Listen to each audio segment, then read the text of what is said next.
Баршаңызға сәлем достар, менің каналыма қош келдіңіздер. Бүгін сіздерге өте дәмді алмалы бәліштің рецептісін ұсынамын. Алманы тазалап жуып алып, осылай ортасынан бөліп, керексіз жерін алып тастаймыз.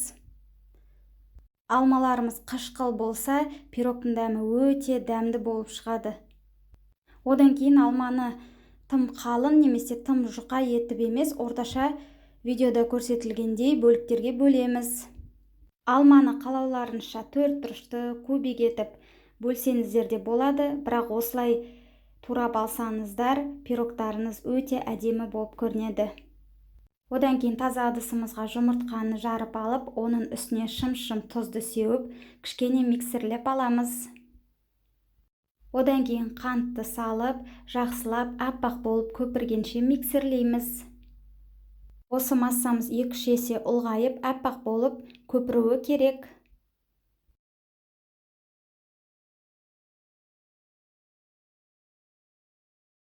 Мінекей біздің массамыз дайын. Енді електен өткізілген ұнымызды осылай салып, лопатканың көмегімен төменнен жоғарыға қарай араластырамыз. Жақсылап араластырыңыздар, өйткені ұн түйіршік болып қалуы мүмкін.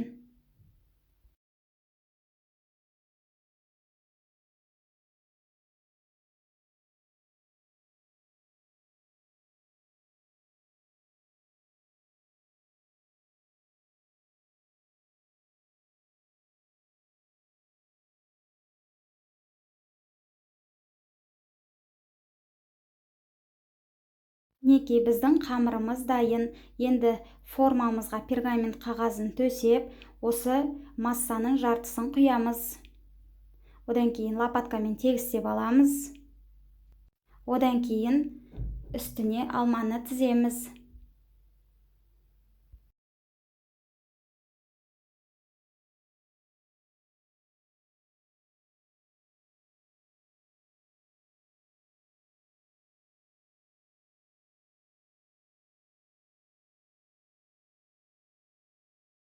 Одан кейін осының үстіне екінші бөлігімізді құйып, бетін тегістеп, қалған алмамызды дәл солай тізіп шығамыз.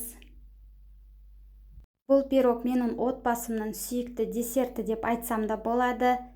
Қазір жаздың күні алманың сезонында әр апта сайын жасап отбасыларыңызды қуантсаңыздар болады.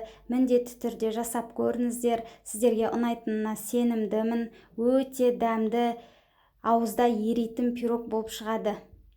Алдын ала қыздырылған пеште 30-35 минуттай пісіріп аламыз. Піскенін ағаш таяқшамен тексереміз. Осымен біздің алмалы бәлішіміз дайын. Сіздермен болған жібек. Назарларыңызға рахмет. Менің каналыма тіркелуді ұмытпаңыздар.